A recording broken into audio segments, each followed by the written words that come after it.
speaker patching. That's over here in I/O. You're gonna click this button, and that's gonna open up your patch bay. For this, I just want to explain what all of these bars and all of these bars. First thing we're gonna do is we're gonna go through inputs. So here on your left side, that's gonna tell you what you're patching.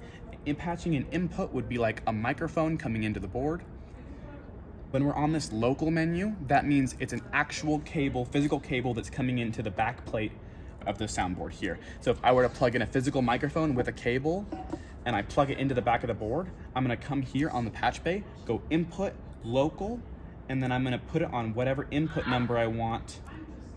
Okay, so I'm gonna go, these numbers on top relate to the numbers on the back of the SQ-5, and then these labels down here relate to how it's gonna actually look on the board. These things can be changed. You can change the name of this input on your board, but these numbers up here will never change because they're the physical numbers on the back of the board.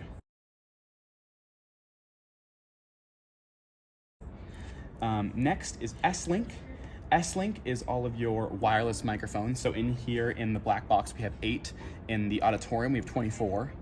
And these should be in a 1-to-1 ratio, as you can see here. They go diagonally.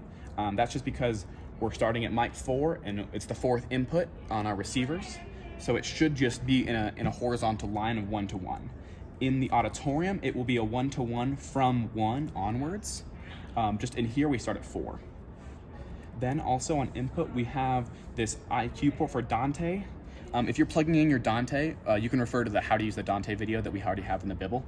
But this is the patching for the Dante box, would be in the inputs and then Dante. Then we'll move on to the output section.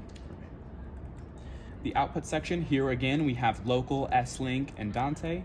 When you're looking at your patching out, that means you're going to a speaker or you're sending audio somewhere. So that means if I want to send audio to a speaker that I have plugged into the back of the soundboard here, I'm going to plug it in following whatever number up here corresponds to whatever mix number or aux number is down here on this side. So if I plug a speaker into the back of the board, into output 3, then I'm gonna come here to output 3, select one of these to be whatever one of these mixes I want. They're labeled differently now because we did James 3 in here, but they just correspond 1-to-1 to these mixes. So if you change the name of the mixes, it'll also change the name of here, and then you'll know which one you're patching to. Also on here, we have our S-Link output. It's the same thing as microphones, where this is now your wireless things. So in here, the S-Link is going to be going through any kind of, it's going through Ethernet, so like the mains in the black box, or the mains in the auditorium are all S-Link because they're all wireless transmissions, so that'll be through S-Link. Customizing your faders, moving them around, and renaming them. Renaming is super simple. All you got to do is hit select on the fader you want to rename, and then hit where their name is on this processing tab, and then you can change it to whatever you want. I can make it this assortment of letters, and then if I want to change the color, I go into that color wheel, and then I can change whatever color I want, hit apply, and that will change it down here. Let's make it something different, so let's take it. Then if we want to move these around, we're gonna go into setup, into surface, into strip assign, and this is gonna allow us to move these faders wherever we want them. You're going from the board up here, this is where you have to draw from. So I can draw from inputs, I can draw from effects, I can draw from DCAs, I can draw from mixes, and then I'm putting them on these layers, and that's why they're labeled A, B, C, D, E, and F, because you have these layers down here. So let's say I want to put my input 1 on layer B. I'm gonna go inputs, I'm gonna go layer B, and then I'm gonna pull down from the top, slide it down, and now I have music here on my fader B. Soft controls, which are some of my favorite things. You have all these soft keys right here, and then you'll also have rotaries. We don't have soft rotaries on this board because it's smaller, but you will have them on the SQ-7. We'll have a part in the video explaining that. here in this soft key menu, you're gonna go setup surface soft controls, and then they're all labeled as soft whatever. So you'll just click on whichever one you wanna change, and then this is where you'll change what it actually does. You'll click on this tab, and then you have this assortment of things to choose from. Some of the most important things I think are here. You can start recordings from here if you use SQ-5 stereo record. You can go from one scene to the next if you're using scenes. All sorts of things. You can mute channels, you can mute DCAs, you can pathel things. All sorts of things can be done with these soft controls. All you gotta do is hit what you want, and then usually it'll have a secondary adjustment. So here I have DCA mute, so when I hit the soft key, it's gonna mute a DCA. And then on the second tab that it opened up, it's gonna allow me to choose what DCA I wanna mute. And once I choose that, I'll hit apply, and then now soft key 1 mutes that DCA. Soft rotaries are very similar to soft keys in the fact that they're in the same place. You come here to soft controls, click soft rotaries instead of soft keys, and then you can map them the same way that you map soft keys by tapping on their assignable controls. So you can do pretty much whatever. I'll do this, and I want it to be the monitor one. You also have a key function here, which is this button down here. So if you set just a regular control, it'll just be what the rotary does. But if you also set a key function, then you can make the button do something. So I can have it be like a pathel or a mute. And you can see it lights up. Now we're going to talk about DCAs. DCAs are very helpful. They allow you to combine a bunch of inputs together, and then you can determine whether or not they're muted or not, and what their volume is from a singular fader rather than having to move all of them at once. I have moved DCA 1 onto this fader 1. All you gotta do is go to setup, strip assign, DCAs, and then pull a DCA onto whatever fader you're working on. This is just fader F for teaching purposes. How you're actually gonna use this is you're gonna hit the select button on that fader. It's gonna bring up this processing tab with the DCA 1 label with blank underneath it. You're gonna click on that. It's gonna open up all of your inputs, and then all you have to do is tap on the things you want to assign to this DCA. It'll also tell you here what you have assigned, and you can look here.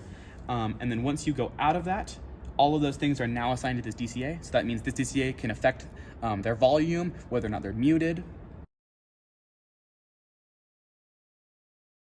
Is a mute group. If you put multiple inputs into a mute group, it allows you to just mute one person in the group, and then it will mute the rest of them. You'll do this by opening your routing tab, hitting select on an input that's near whatever you want to group together. You click in on here. It'll open up DCA groups and mute groups. It's also a way you can assign an input to a DCA. And then you will assign to a mute group. You can view what's in that mute group, and you can add a bunch of stuff. Meaning that if I add music and VA into a mute group, so now when you use a soft key, that it mutes that group, you can hit that soft key and it will mute that group.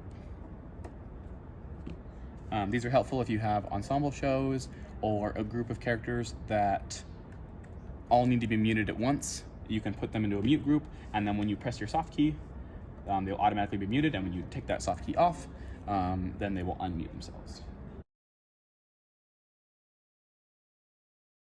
This next part is more of just a conversation about layers and their usability. You can use layers similar as you would use scenes in a way where you can set up your layers to have different setups of microphones on them. So say if I have a number where only the guys sing or whatever, I can put all of the microphones that the guys are wearing on a different layer. I can switch to that, and then it will make it really easy to know where all the boy speakers are, or where all the boy mics are, and it groups them together. I use this in a production of Into the Woods by putting all of the inputs in order of how they were speaking for the midnight scenes, because it's just back to back to back to back of new people saying new things. So I would switch to a new layer, and I would just put each microphone up in an order, so I didn't have to worry about finding each input separately. EQ.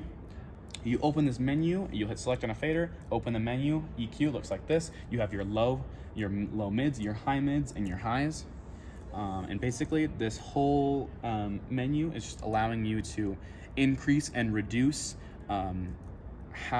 low frequencies, low, middle frequencies, and high frequencies for a voice. But the main thing I'd like to highlight here is the use of this library tab. If you click in on this library part, when you in an EQ for something, it pulls up a bunch of preset EQs for you. This is very helpful during like a choir concert or during instrumental concert, because you may not know how to EQ a bass electric guitar. But you can come in here and then you hit on it, you hit recall, and it'll put it in here. And this is what they believe is a pretty good baseline to start at. Of course, as a sound engineer, your job is to adjust to what you think sounds right. But this is a good baseline to start at, especially when you don't know how to EQ these instruments already.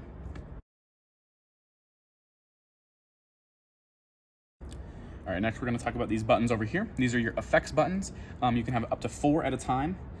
They work the same as mixes in the fact that they don't change what's actually here, they just change what you're sending it through. So when I click on one of these effects tabs, that means I'm adding an extra layer. I'm sending the audio through the effects and then back out to whatever other mix you're sending it to, whether it's the mains or an effects speaker. I'm gonna come here to my effects. I'm gonna go to FX down here on your menu tabs, and then it's gonna have a bunch of options for a bunch of effects you can use. There are a bunch more in the library. There are reverbs, delays, and all kinds of stuff that you can use. I'll show you how to use one of these reverbs. So you're gonna click on what you want. So I want a reverb, and then it has a bunch of descriptions on how these reverbs sound. So we have like halls, we have hall barefoot, we have hall bright, we have hall drums, all this kind of stuff. We have hall large. And these are all descriptive terms for how this reverb is gonna sound. You click on whatever one you think sounds right, you hit recall, and now that is your, for me, that changed the, let's do this one. Okay, so this one has FX1 send here and FX return here. I need to turn up the decibel level on both of these to 0. It's very important you do the send and return and make sure they're unmuted. And then once you're on the effects tab that it says it's sending and returning through, then you turn up a microphone on that layer and it'll apply the effect to that. You can also, they have some places here where I can extend the delay time, I can reduce the delay time, I can extend or reduce the pre-delay, all that kind of stuff. You can adjust it however you think works best.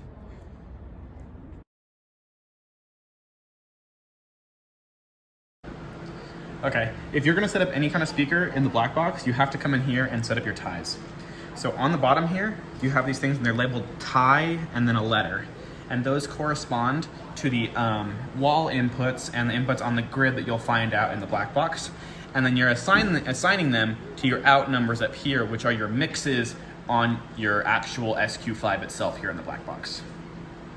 Okay, so right here, if we're gonna set up a speaker here in the auditorium, or sorry, on the black box tension grid, first you're gonna power up and insert your cable over here on these boxes.